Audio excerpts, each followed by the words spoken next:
మంచి smoky flavour తో ఈ రోజు సెజ్వాన్ ఫ్రైడ్ రైస్ అయితే చేసుకుందాం. బయట చేసే ఫ్రైడ్ రైస్ ఏది దీన్ని బీట్ చేయలేదు. అంత టేస్టీగా ఉంటుంది ఫ్రైడ్ రైస్ మీరు ఇలా చేసుకుంటే. సోది లేకుండా స్మోకీ ఫ్లేవర్ తో ఉండే fried rice, Schezwan fried rice simple గా ఎలా చేయాలో చూపిస్తాను. ఫస్ట్ ఐరన్ కడాయి గాని నార్మల్ కడాయి గాని తీసుకోండి.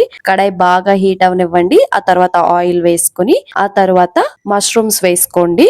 మష్రూమ్స్ ఎప్పుడు హై ఫ్లేమ్ లో ఫ్రై చేసుకుంటే వాటర్ దిక్కుండా త్వరగా మగ్గిపోతాయి. కొంచెం సాల్ట్ కూడా వేసుకుని ఒక్కసారి ఇలా పక్కకైతే తీసుకోండి. ఆ తర్వాత పన్నీర్ ని చిన్న చిన్న ముక్కలుగా కట్ చేసుకొని వేసుకోండి. వీటిని కూడా కొంచెం రంగు మారేంత వరకు ఫ్రై చేసుకోండి. ఈ విధంగా కలర్ చేంజ్ అయిన తర్వాత పన్నీర్ ని కూడా పక్కకు తీసి పెట్టుకుని దానిలో ఆయిల్ ఉంటే వేసుకోవద్దు. ఆయిల్ లేకపోతే కొంచెం ఎక్స్ట్రా ఆయిల్ యాడ్ చేసుకుని వెల్లుల్లి సన్నగా తరుక్కొని వేసుకోండి. వెల్లుల్లి మంచిగా ఫ్రై అయ్యాక మిగతా ఇంగ్రీడియంట్స్ అన్ని యాడ్ చేసుకోండి.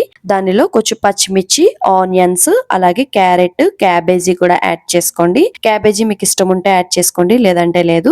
అలాగే కొంచెం క్యాప్సికమ్ కూడా యాడ్ చేసుకోండి. తర్వాత బీన్స్ యాడ్ చేసుకోండి. ఇవన్నీ మంచిగా కుక్ అవ్వాలనంటే కొంచెం వెనిగర్ ని కూడా యాడ్ చేసుకుంటే త్వరగా కుక్ అవుతాయి. నేను గ్రీన్ బటానీ కూడా యాడ్ చేసుకున్నాను. ఇవన్నీ చాలా సన్నగా తరుక్కొని యాడ్ చేసుకోవాలి.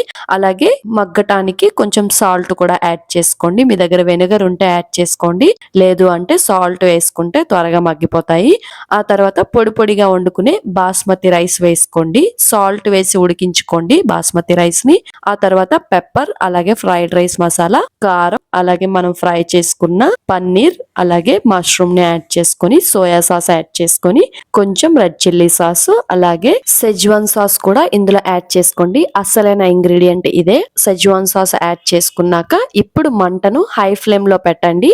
హై ఫ్లేమ్ లో పెట్టి ఒక్క 2 మినిట్స్ కలుపుకుంటే గనక వేడి వేడిగా ఫ్రైడ్ రైస్ రెడీ అవుతుంది. ఈ టైంలో మీకు కొంచెం కొత్తిమీర యాడ్ చేసుకోండి.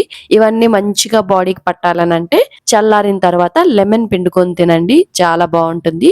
వీడియో నచ్చితే సబ్స్క్రైబ్ చేసుకోవటం మర్చిపోవద్దు. ఇంకొన్ని మంచి వీడియోస్ తో మళ్ళీ కలుద్దాం. బాయ్.